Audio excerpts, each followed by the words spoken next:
সংগ্রামী বন্ধুগণ, যারা ট্রাফিক জ্যামে আটকে অনন্যপায় হয়ে জীবন নিয়ে বিবমিষায় ভুগতে ভুগতে আমাদের আজকের এই সংহতি সমাবেশের বক্তব্য শুনছেন, তারা ভাবতে পারেন সিলেটে ঘটমান একটা ঘটনা নিয়ে ঢাকা শহরে বক্তৃতা দেওয়ার ফায়দা কি।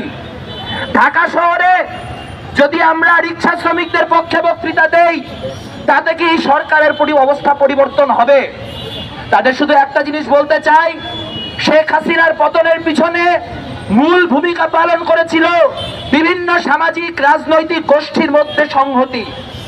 যেই সংহতির বোধের কারণে ঢাকা বিশ্ববিদ্যালয়ের একজন শিক্ষার্থী আক্রান্ত হওয়ায় আমার রিক্সা শ্রমিক ভাই, আমার হকার ভাই তারা রাস্তায় নেমে এসেছিল। সেই সমন্বিত মানুষের জোরে আমরা শেখ হাসিনার পতন ঘটাতে সক্ষম হয়েছিলাম।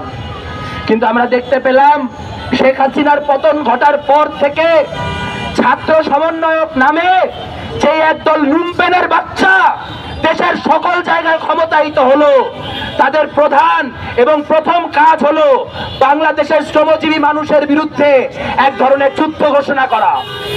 সেই যুদ্ধের ফলাফল আমরা দেখি, যখন আমরা দেখি টিএনজেড সহ বাংলাদেশের বহু গার্মেন্টসের শ্রমিক মাসের পর মাস ধরে তাদের যেই বকেয়া বেতন, সেই বকেয়া বেতন পায় না।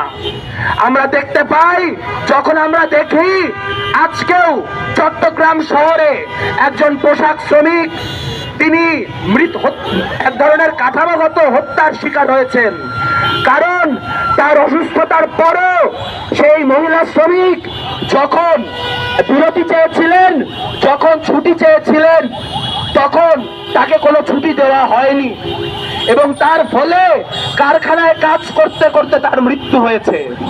এই ঘটনা যদি কাঠামোগত হত্যাকাণ্ড না হয়, তাহলে আমরা জানি না কাঠামোগত হত্যাকাণ্ড কি। আমরা দেখতে পেয়েছি কিছুদিন আগেও ঢাকা শহরে আগুন লেগে বহু শ্রমিকের মৃত্যু হয়েছে। আমরা দেখতে পাই